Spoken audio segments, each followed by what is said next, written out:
Bom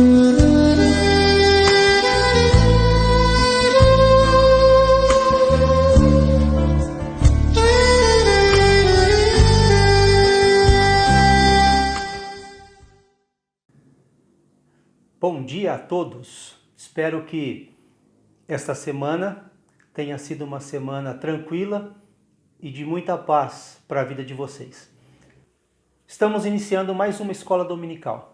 Abra a sua Bíblia na segunda carta a Timóteo, no capítulo 2, os versículos 14 a 18.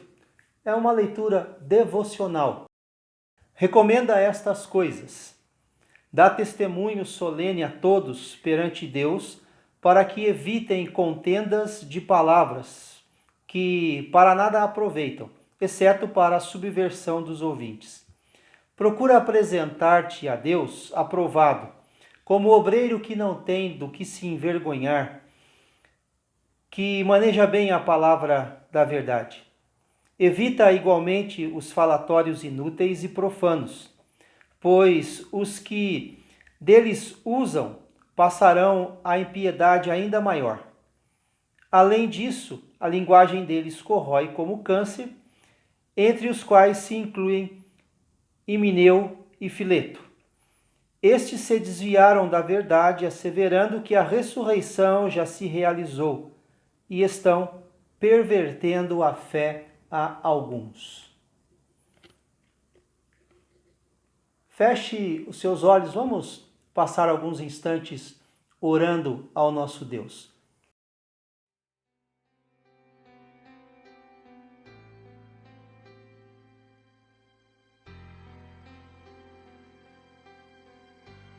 Bom e amado Pai, louvamos o Teu nome, Senhor Deus, por mais uma escola dominical.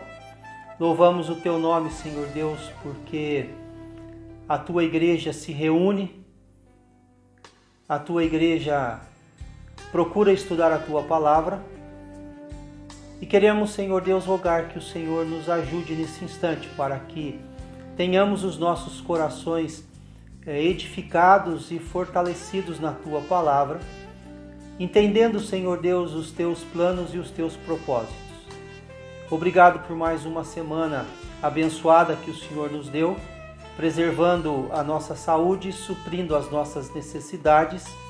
Obrigado porque o Senhor tem cercado os teus filhos e as tuas filhas com cuidado, com proteção e tem, Senhor Deus, sustentado a vida de cada um. Pedimos que o Senhor continue a fazer isso por nós. Necessitamos da tua bênção, necessitamos da tua direção, necessitamos dos teus cuidados, necessitamos das tuas providências. E louvamos o teu nome por isso, ó Deus, porque o Senhor tem sido Deus zeloso, Deus bondoso, Deus presente, cuidadoso. Obrigado, Senhor Deus, pelo estudo que vamos fazer na tua palavra e rogamos que o Senhor esteja aplicando aos nossos corações conforme a tua vontade e conforme a nossa necessidade. Transforma, Senhor Deus, as nossas vidas. Oramos em nome de Cristo Jesus. Amém. Abra a sua Bíblia agora na segunda carta de Pedro, no capítulo 2, e nós vamos fazer a leitura do versículo 10 até o versículo de número 22. É o restante do capítulo 2. Semana passada nós estudamos de 1 a 10, a primeira parte, e agora nós vamos do versículo 10, a segunda parte, até o versículo 22. Antes da leitura do texto, vamos lembrar que o nosso tema hoje é o caráter dos falsos mestres. E nós temos o alvo da lição, que é conhecer e avaliar a descrição que a Bíblia faz dos falsos mestres. Valorizar os mestres fiéis à palavra de Deus, compadecer-se daqueles mestres que amam o caminho da justiça e afastar-se dos falsos mestres. Vamos pegar os versículos 10, parte B, até 13, parte A. Será o primeiro item que estudaremos a sua presunção ou a presunção dos falsos mestres. Atrevidos, arrogantes, não temem difamar autoridades superiores, ao passo que anjos, embora maiores em força e poder, não proferem contra elas juízo infamante na presença do Senhor. Esses, todavia, como brutos irracionais, naturalmente feitos para presa e destruição, falando mal daquilo em que são ignorantes, na sua destruição também hão de ser destruídos. Recebendo injustiça por salário da injustiça que praticam. Primeira característica que Pedro coloca a respeito dessas pessoas, que são chamadas aqui de falsos mestres, é que elas são, ou eles, os falsos mestres, são atrevidos. Esse atrevimento é para demonstrar que eles não se submetem a qualquer restrição legal. Desafiam a Deus. Esse atrevimento é um atrevimento da exaltação de si mesmo. E ao exaltarem-se, eles não medem as consequências.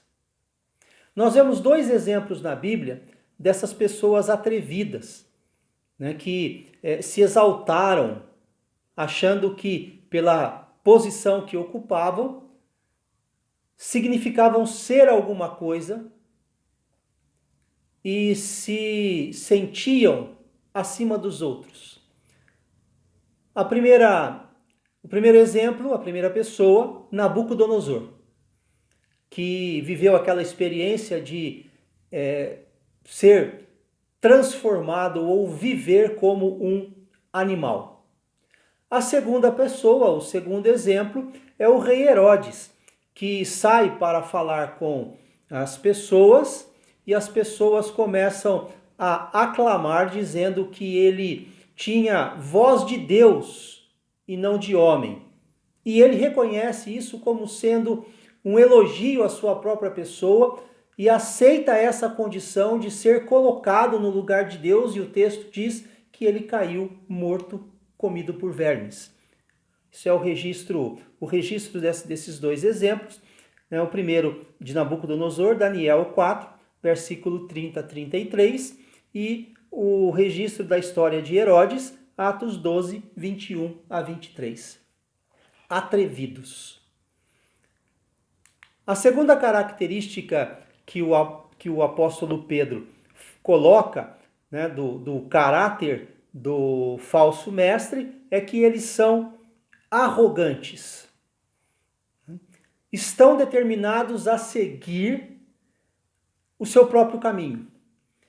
Custe o que custar, eles farão isso. São teimosos e amantes de si mesmos. E aí então eles tornam-se modelo supremo do comportamento egoísta. Pensam apenas neles. A terceira característica é que não temem difamar autoridades superiores, e especialmente eles blasfemam contra Deus, contra o homem, contra qualquer poder celestial. Em contraste com os falsos mestres, o texto diz que os anjos, embora maiores em força e poder, não proferem contra elas, as autoridades superiores, juízo infamante na presença do Senhor. A quarta característica, Pedro diz que eles são como brutos irracionais. Palavra forte de Pedro. Agem sem discernimento e proferem palavras insultuosas contra questões das quais não possuem nenhum conhecimento. O texto diz isso. Esses, todavia, como brutos irracionais, naturalmente feitos para presa e destruição, falando mal daquilo que são ignorantes, na sua destruição também hão de ser destruídos. E ainda Pedro acrescenta que eles receberão injustiça por salário da injustiça que praticam. Mais uma vez lembrando o que já dissemos na semana passada, que o juízo, o julgamento, a punição dessas pessoas e de qualquer pessoa em qualquer esfera da vida pertence a Deus. Na sequência, o apóstolo Pedro vai falar sobre as suas práticas. Aí então vamos entrar na segunda parte do versículo 13 e também o versículo 14. Considerando como prazer a sua luxúria carnal em pleno dia, quais nódoas e deformidades eles se regalam nas suas próprias mistificações, enquanto banqueteiam junto convosco. Tendo os olhos cheios de adultério e insaciáveis no pecado, engodando almas inconstantes, tendo o coração exercitado na avareza, filhos malditos. Eles se entregavam à luxúria carnal em pleno dia. Eles se entregavam aos prazeres da carne. Eles buscavam esses prazeres. E é interessante que ainda o texto vai dizer que, ao buscar esses prazeres da carne em pleno dia, esses prazeres são quais nódoas e deformidades. Ou seja, são coisas bem visíveis na vida desses falsos mestres. Pedro conseguia detectar isso de uma forma muito clara. Pedro ainda fala que eles se regalavam nas suas próprias mistificações. Ficavam contentes, alegres com essa prática. Eram pessoas intrusas e impuras, que estavam e se deleitavam em comer e beber em excesso, especialmente quando compareciam às reuniões fraternais ou à festa do ágape, geralmente a ceia do Senhor.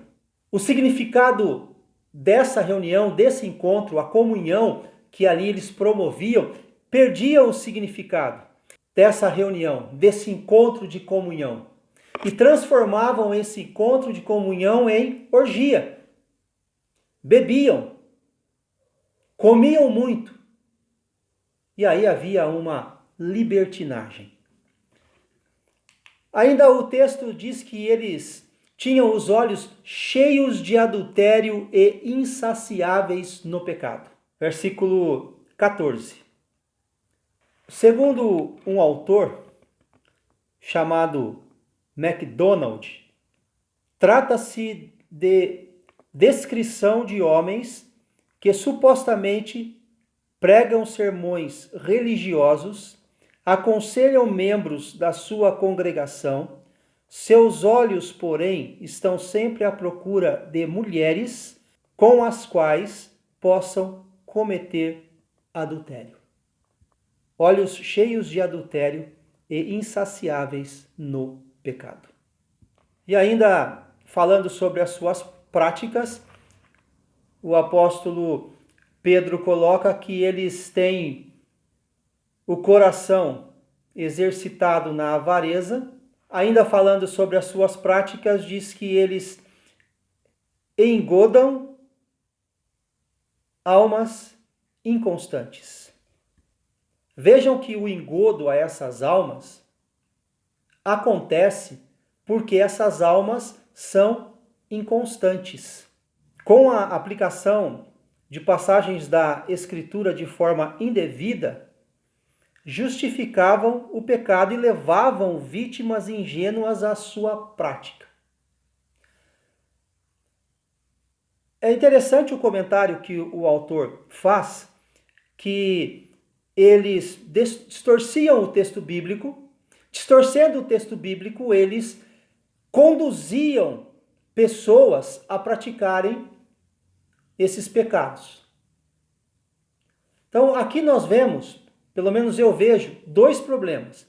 A esperteza de um, a capacidade de uma pessoa em usar outras pessoas, em conduzir outras pessoas, em levar outras pessoas para o erro. Mas também, o segundo problema que eu vejo aqui são essas almas inconstantes. Se elas caem nesse problema, é porque não há firmeza na palavra de Deus. E a gente tem batido nisso, a necessidade da firmeza na palavra de Deus.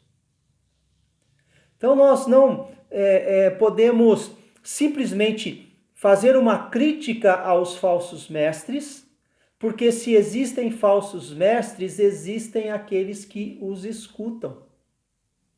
Se existem os falsos mestres que engodavam almas inconstantes, que enganavam as pessoas, é porque existem pessoas que não procuram firmeza na palavra de Deus, que não tornam a sua vida embasada nos princípios da palavra de Deus. Com outras palavras, elas não são constantes, não aprendem aquilo que tem sido revelado por Deus na sua palavra. Um modo de atuação dos falsos mestres modernos é empregar passagens das Escrituras de maneira indevida para justificar o pecado. Também é comum ouvir deles, para enganar as suas vítimas ingênuas, que nada é errado quando feito com amor. Reflita um pouco sobre isso. Vamos para a terceira parte, onde Pedro fala sobre o prêmio. Tá? Versículos 15 e 16. Abandonando o reto caminho, se extraviaram seguindo pelo caminho de Balaão, filho de Beor, que amou o prêmio da injustiça. Recebeu, porém, castigo da sua transgressão, a saber, um mudo animal de carga, falando com voz humana, refreou a insensatez do profeta. Os falsos mestres, como Pedro coloca, e a exemplo de Balaão, abandonavam o reto caminho. Vocês lembram da história? É bom, se não lembrarem da história, pegarem os capítulos de 22 a 24 de Números e ler a história de Balaão. O profeta repreendido por uma mula. A mula falou com o profeta, mostrando para o profeta que ele não devia fazer aquilo para o qual ele foi chamado, amaldiçoar o povo de Israel. Esse profeta, por estar tão fora dos propósitos de Deus, não entendendo o propósito de Deus, ele acaba espancando a mula. E a mula então o repreende. E ele acaba entendendo que não era isso que ele devia fazer. Os falsos mestres, como Balaão, abandonavam o reto caminho. Os falsos mestres se extraviaram seguindo pelo caminho de Balaão. Qual que foi o caminho de Balaão? O caminho de Balaão foi amar o prêmio da injustiça. Por dinheiro, ele foi amaldiçoar o povo de Israel. Ele foi pago para fazer isso. Ele era um conhecedor de Deus, pois é chamado de profeta. Era um conhecedor da verdade de Deus, da vontade de Deus. Mas, por amar o prêmio da injustiça, por dinheiro, ele acabou indo fazer aquilo pelo qual ele seria pago. Isso é se extraviar seguindo o caminho de Balaão. Acabou não amaldiçoando a Israel, antes abençoou Israel. Porque ele foi repreendido por Deus. Se Deus não tivesse agido, se Deus não tivesse mexido com a história de Balaão, se Deus não tivesse se colocado no caminho de Balaão, Balaão teria recebido o ganho material por seu obstinado pecado.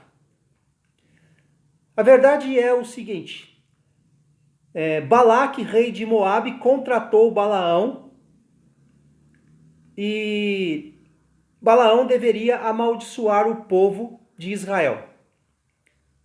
O rei moabita tinha medo de que os israelitas saqueassem a sua terra e contava com a ajuda do profeta para que isso não acontecesse. Balaão parece ser um profeta fiel, mas deixa transparecer que estava pronto a negociar com Balaque logo que terminasse o seu serviço profético, que era então amaldiçoar o povo.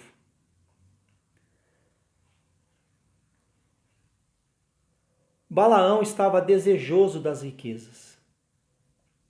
Estava olhando para o ministério como uma fonte de renda. Paulo fala sobre o mercadejar da palavra de Deus. E hoje nós vemos muito isso. As pessoas negociando com a palavra de Deus. Embora Balaão reivindicasse falar somente as palavras de Deus, o Senhor sabia que Balaão queria amaldiçoar Israel em troca de dinheiro. Por causa da ganância, o profeta recebeu o castigo da sua transgressão. Aí o versículo 16 mostra isso. Recebeu, porém, o castigo da sua transgressão, a saber, um animal de carga, falando com voz humana, repreendeu a insensatez do profeta. Imaginem isso. Um animal de carga, que a gente usa o nome desse animal para ofender pessoas, chamando a pessoa de mula ou de burro. E aí então a mula ou o burro diz para o profeta que ele estava errado. É interessante que a insensatez do profeta acaba sendo repreendida por um animal, e esse foi o castigo dele.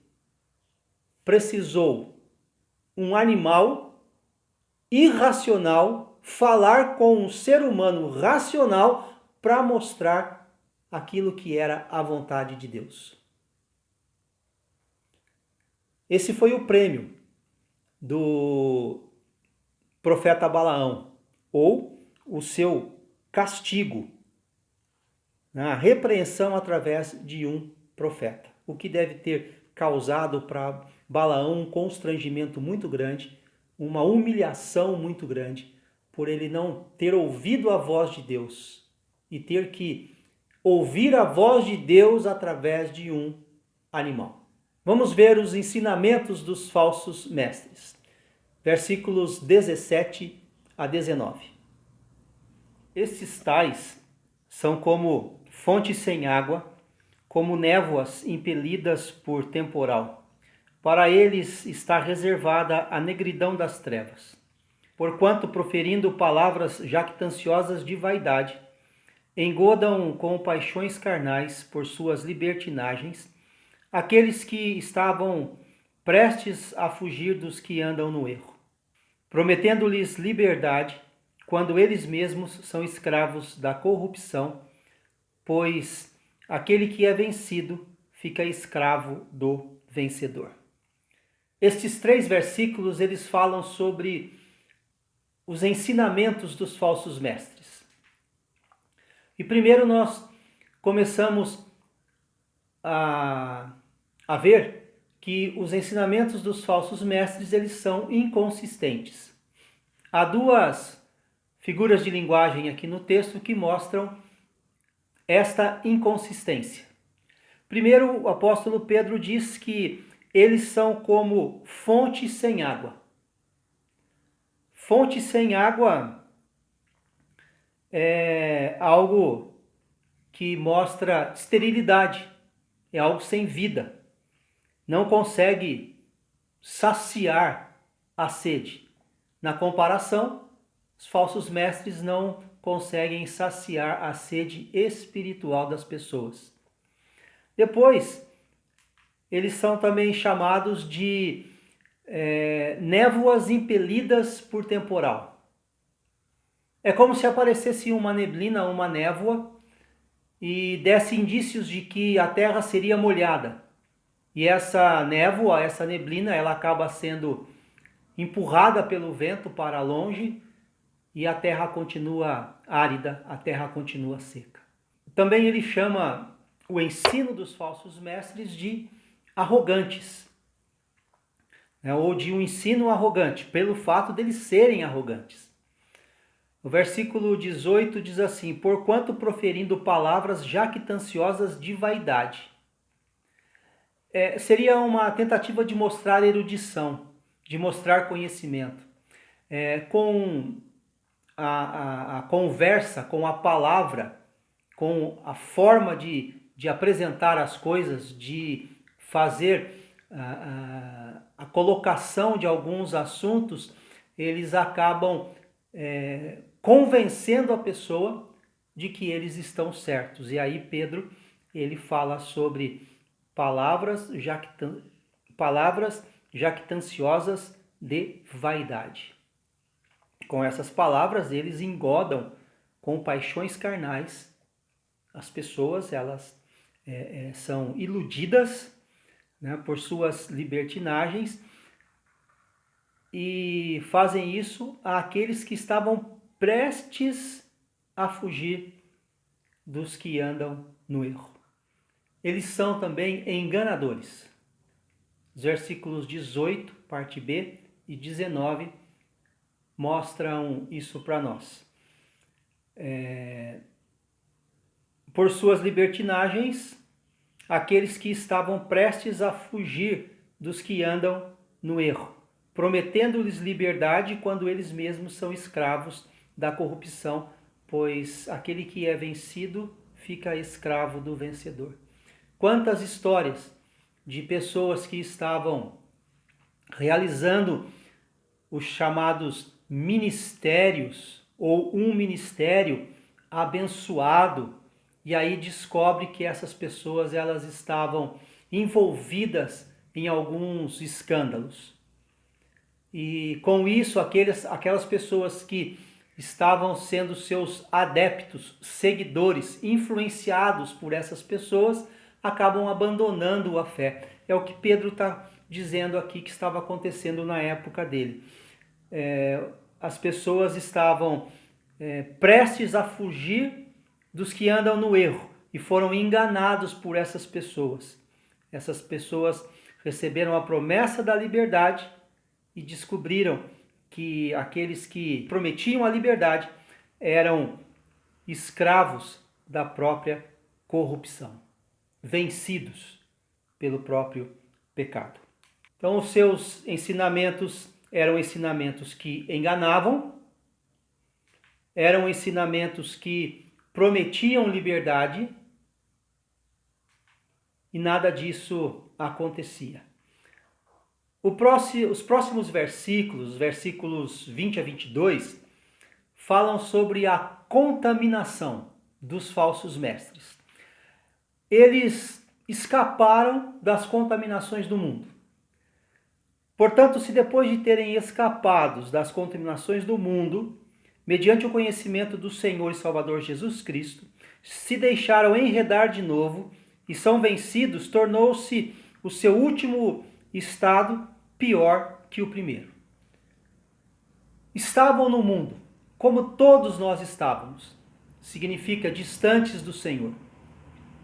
estavam envolvidos por uma situação e circunstâncias de vida que os colocavam em uma rota de distanciamento de Deus. Mas o texto fala que depois de terem escapado das contaminações, eles voltaram novamente a essas práticas. E aí então Pedro diz que o último estado, né, é pior que o primeiro. Eles também voltaram à sua natural e inalterada condição. O versículo 22 é um versículo assim muito forte, muito contundente. Com eles aconteceu o que diz certo adágio verdadeiro: o cão voltou ao seu próprio vômito e a porca lavada voltou a revolver-se no lamaçal. Esse adágio que ele diz aqui, verdadeiro, né, tem a referência em Provérbios 26:11. Né? Podem procurar o texto lá, Provérbios 26:11. O que significa isso, voltar à sua natural e inalterada condição? Pensando no animal, no porco, não adianta tentar criar um porco em um local extremamente limpo, porque a primeira oportunidade que ele tiver, ele vai para a sujeira, né? É assim que porco vive, né? É dessa forma que ele faz, é a índole dele. Ele não, os falsos mestres são comparados aos porcos porque eles não tiveram uma transformação. Bom, chegamos à conclusão da nossa lição. Alguns que se tornaram líderes espirituais são na realidade falsos mestres, motivados pela ganância e pelos desejos sensuais. Em vista do seu péssimo caráter e perniciosa influência, a advertência que Pedro faz é muito clara: mantenham-se longe dos falsos mestres. Os crentes devem ouvir os verdadeiros apóstolos e profetas e não os falsos. Que Deus nos ajude a ter essa capacidade de analisar essas pessoas, os seus ensinos, a forma como essas pessoas estão se portando, para que a gente não seja enganado, não caia no engodo dos falsos mestres e levados para fazer coisas desagradáveis que estariam entristecendo o coração do nosso Deus. Que vocês tenham um bom domingo, que ele continue sendo um domingo abençoado, vivido na paz de nosso Senhor Jesus Cristo.